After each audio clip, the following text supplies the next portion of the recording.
Welcome to the Sustaining Creativity Podcast. I'm your host, Mari Riesberg. Over the past several years, I've combined my degrees in acting and somatic psychology to share my sustaining creativity techniques with performers. And now I've decided to share it with a bigger audience that includes you. I believe we are all creative, and this podcast is all about that. I'll be interviewing people from all backgrounds, ages, and creativity experiences to share just how creative we all are. Today, I'll be chatting with Erin Curran, podcast guest interview marketing expert. Please enjoy Erin Curran.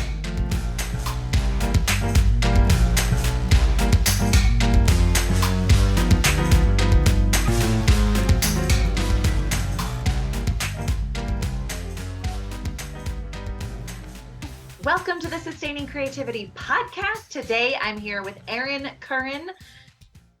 She is, let me get this right, a podcast guest interview marketing expert, a coach for female entrepreneurs, and a performing artist herself. Welcome to the podcast. Oh, thank you for having me. It's nice to join you today. I'm super excited to hear a little bit more about this very niche market that you support and to talk with you about creativity. But before we get there, if you wouldn't mind just letting our listeners know a little bit more about who you are and what you do. Yeah, so I'm Erin. I'm from Birmingham in the UK, but I live in London. I have a degree in media and communications, and I got into podcast guest marketing last year. So I pitch entrepreneurs and online service providers to be guests on podcasts so they can grow their audience and create a hype around their brand. So yeah, that's kind of what I do. I love it. How did you how did you get to this very specific podcast guest marketing? Yeah, so, well, it starts from years ago. I've been listening to podcasts now for such a long time, but I really started listening to them when I was going through difficult times years ago, whether it was a breakup or a job struggle or whatever it was. And I found that the guests on podcasts always inspired me and sort of like held my hand through whatever situation I was going through. So I always gravitated towards podcast guests and podcasts. But last year I saw a job opportunity pop up, and it was to be a podcast pitcher for an actress and entrepreneur. And I'd never have heard of it before, but I saw it and I just had this gut feeling to apply for the job because I was like, well, I've got a passion for podcasts and a degree in media and communication, so let's do it. And then I just fell in love with it and started a business out of it. Thing to find a very unique job posting and feeling that connection of like, oh, I could really do this. So, and then turn it into a business. Like, what was that change, that doing it for someone else and then making your own business, to which I imagine you now do it for several people? Yeah, so it was just sort of like a freelancer contract type of thing. And I just thought to myself, oh, I wonder, there's a range of people that I could help here. And I just want to be of service to people who I feel aligned with. So I thought I can bring on, have monthly retainer clients and work with different people. So yeah, that's how it started. Nice. I love hearing about jobs that we didn't know existed until now. Yeah, it's so specific. It is so specific. But I mean, I never thought I'd be doing this, from me being a girl who was probably having a breakdown in a car once, thinking, oh my God, my life's so hard, listening to a podcast that's, it's helping me get through it, to think that actually this is what I'm going to be doing in the future, is helping people to be guests on podcasts. Yeah. I mean, what a full circle experience to have. I know. love it. I love the finding something that you're really passionate about, and I imagine takes a fair amount of creativity to kind of craft how you present guests to podcasts and making sure that you've done the research to connect the specific guest to the specific podcast. How much time does it take, I guess, to like really hone in on the right podcast for the right guest? Like, what's that process for you? I mean, it depends how much time you put into it. So I usually work sort of at least one day a week on each client, Mm-hmm. and spend a full day going in and just pitching. So I feel like the right podcast, you just never know when it's going to fall into your lap, though. It can be any time. But yeah, it's a fun thing to do. And I love thinking about different angles to pitch people to as well, just thinking different, because I mean, being in a podcast, there's a lot of storytelling involved. So do you know what part of their story would apply to the listeners of this podcast? So yeah. Mm-hmm. Yeah, I mean, you really have to know intimately the guest and weave their story into that podcast and how it will support and benefit that podcast and then the listeners. So, what Yeah. a cool experience. I love it. But we're here to talk about creativity. So, Yes. I'm going to ask, what does it mean to you to be creative? So to me, to be creative means to allow your authenticity and expression to pour into whatever art it is that you're creating. So yeah, I just mentioned there about being creative in thinking of ways I'd pitch clients to podcasts and that kind of a thing. But my other creative outlets are music and acting. So for me, when it comes to music and acting, it's all about tapping into my inner child. I'm a huge fan of doing that, and just kind of it brings this kind of magic, doesn't it? So to be creative is just to allow a sense of openness to arise, and just express how you feel, and just it's just such a freedom type of feeling. I love that. And I love that tapping into that inner child. Like, what's your earliest memory of being creative if you kind of tap into that inner child to access more adult creative experience and expression? My earliest memory is a pretty funny one, actually. Like I was around 3, like my mom's told me about this and I vaguely remember it. I was I was around 3 years old, and I remember having a toy xylophone that I got for Christmas and writing a song with it. And I made up a tune, and there was words, and it was something along the lines of there's a lady walking down the street. It was really random. It was about 15 seconds long, but I still have that vague memory. So I always felt quite drawn to sound and music.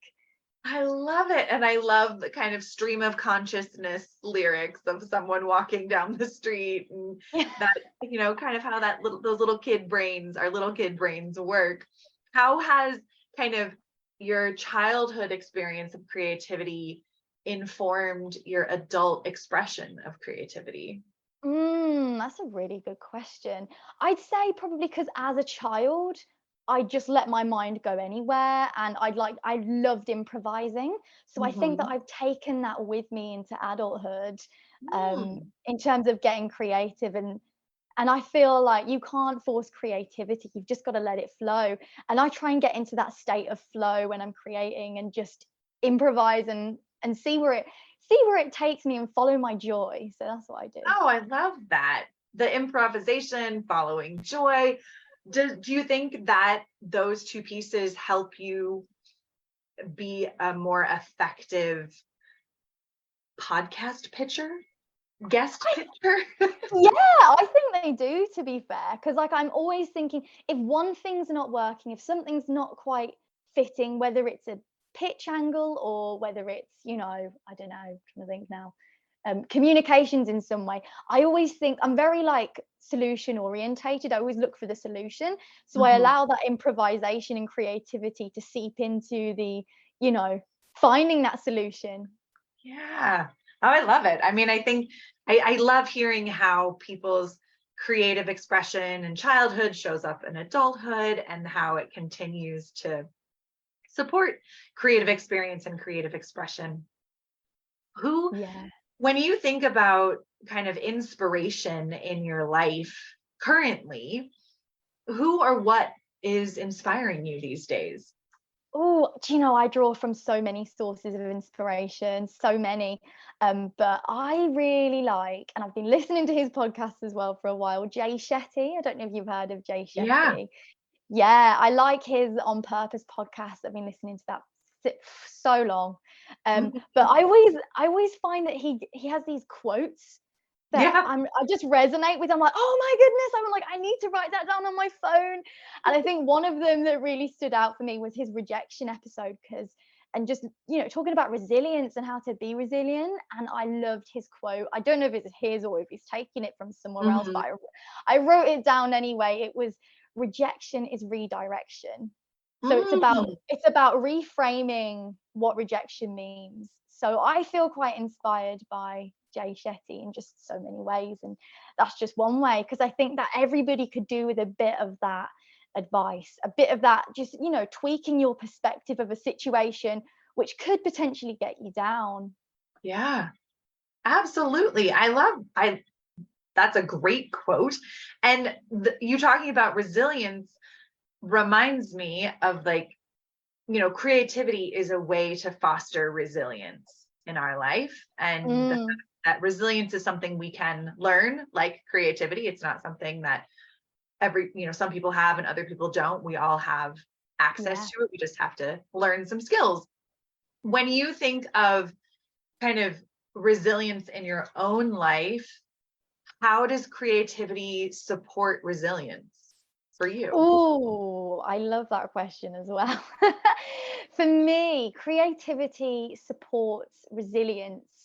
So if I get rejected, whether, maybe it's someone saying, this person isn't a fit for the podcast or whatever it is, I will get creative and think of different ways I can interpret it, instead of assuming, oh, this is a bad thing. So I'll get creative and think of all the possibilities, why it might be rejected, and learn not to take things personally. But yeah, I'd say probably just by allowing different thought patterns to open up, instead of just assuming one. So it's getting creative just within the mind's eye, but still a great way.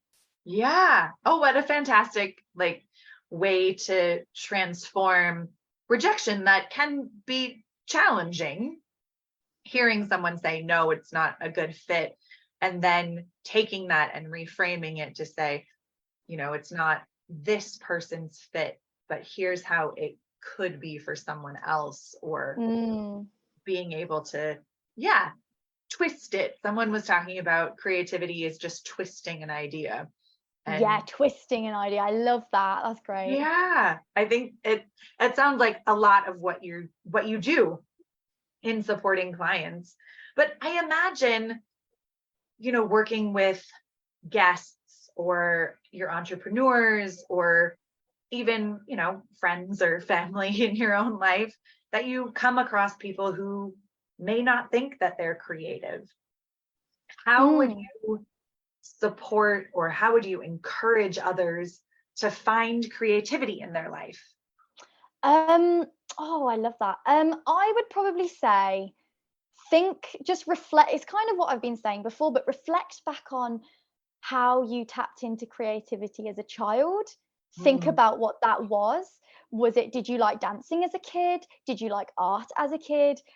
And then as an adult, think, how can I bring that into my life now?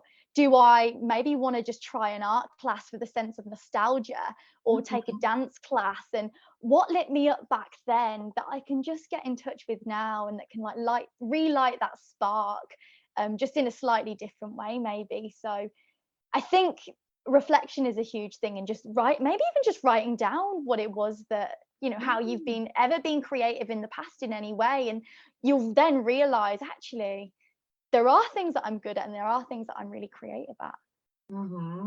What are some of the things that you would like to revisit in your own life?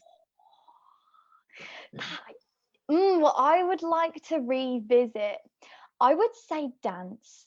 I when I was a kid, I was an Irish dancer. I used to do competitions, and it's something that, like, it was very physically demanding. There was a lot of work involved, and it's something that I would like to try again, because there was a kind of thrill that came with it.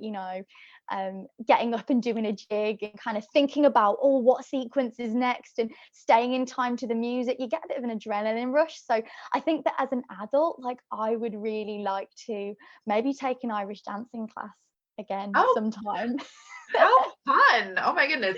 I used to sing with an Irish band, so that I love that connection. Oh, How fun. I think it's so important to remember or to recall things that brought us joy and revisit them and how they can expand our experience and expression of creativity into adulthood. Are there mm. any things that you encourage your clients to do to spark more creativity in their life? Um, More creativity. Yes, I would just encourage them to reflect through journaling, really, Mhm. through I think that there's a lot of sort of stream of consciousness that can come through with journaling in itself. So if they're ever thinking about, oh, what story do I have, I would encourage them to write down, maybe their biggest struggles in life, their biggest wins, Mhm. their favorite experiences, what they've learned. Just write everything down, and then you'll find a story that you can tell and bring onto podcasts or bring onto interviews. So I'd say again, it kind of goes back to reflection. Mhm. Yeah, I think reflection is such a important aspect of storytelling, getting your or getting clear on what your story is. And for people who may think that their story isn't impressive or that other people won't want to hear it, how do you respond to clients who show up with that? I would say, well, I did actually have a client who I was coaching around this subject. Mhm. Um, and she just thought that she didn't really have a story to tell or anything to add to, being a guest on a podcast. Um, But I just told her, I said, look, there's going to be someone who's been through what you've been through in your exact situation who would find your story really, really interesting. They might not relate to like sort of quite a major person who's on a podcast, but they might relate to you because you're different and you stand out. I would just say that, yeah, I just kind of help them realize that they do have something to offer that some people might find interesting, regardless of whether they don't themselves, just because you can't see your own blind spots a lot of the time, and it's only when someone points out and goes, oh, I like what you said there, or I like that part of your story, and you're like, you thought that was interesting. So yeah, I just tell them people will find it interesting. Come on. I find it I love hearing people's stories. So Mhm. there's always some way you can add value in a way that you just don't realize you do. Mhm. Whether it's Mhm. like, I've been talking to people, coaching and telling them certain things, and they're like, oh my God, like have aha moments. And I didn't even realize what I was saying was that valuable. So, Yeah. you can just bring value to people in ways you don't even realize yourself. So don't ever doubt yourself. That's what I would say. Yeah. Great reminders to not doubt yourself. And yet we do often. I know I doubt myself sometimes. And yeah, when you have kind of the doubt in your own life, how do you move through that for yourself? Yeah, when I have doubt in my own life, I just take a minute first to kind of close my eyes and feel, where is this doubt in my body? What is it saying? I try and get quite thematic with it, and just kind of touch on that. Where is it? Why am I feeling this doubt? Get to the root of why. Yeah. Um, and then, yeah, again, I would just journal, get it all out on paper. And then I would find the higher perspective. What other perspectives are there, to Mm. lift me out of the doubt? What, Mhm. I don't know what it would be, but if it was something like, I don't know, I doubt that I'm good enough, for instance, I would write a list of all the times I was good enough, or all the times I was really happy with something that I achieved, and Mm. then reflect, and then focus on them, because where your focus goes, your energy flows. Yeah. Oh, I love that. I love the somatic piece, the reflection, the journaling, the reframing, the reminding yourself of when you have been successful or you have achieved something. I think those are Mm, great fairly simple tasks that people can easily try if they find themselves running into some doubt. Well, this has been such a treat to chat with you. I just have one last question. Yes. What does it feel like in your body to be creative? In my body, to be creative, it feels like freedom. How fantastic. That is wonderful. Well, thank you so much for taking the time to chat with me. If people want to learn more about the services you provide, the things that you're up to, how could they go about doing that? Yeah, so I do done for you podcast interview booking and services, and then I also coach people if they want to get themselves on podcasts to tell their stories, whether you're an entrepreneur, an online service provider, or an author. I can give you the tools and advice with how to get yourself, how to pitch to podcasts, and also how to prepare for them and to deal with mindset blocks. So I deal with that as well. But you can check out my website. It's erincurran.uk, and on Instagram, my handle is @erincurranpr.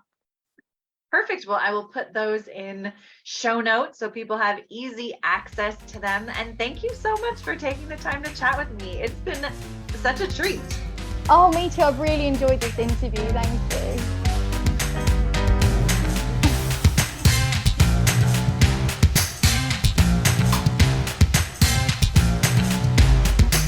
Thanks for listening to the Sustaining Creativity Podcast. We'd love to keep in touch, so follow us on Facebook and Instagram. We are @Sustaining Creativity. Make sure to subscribe to the podcast wherever you listen to podcasts. Tag your friends and family so they can listen too. We love to hear from you, so leave your reviews, comments, and questions.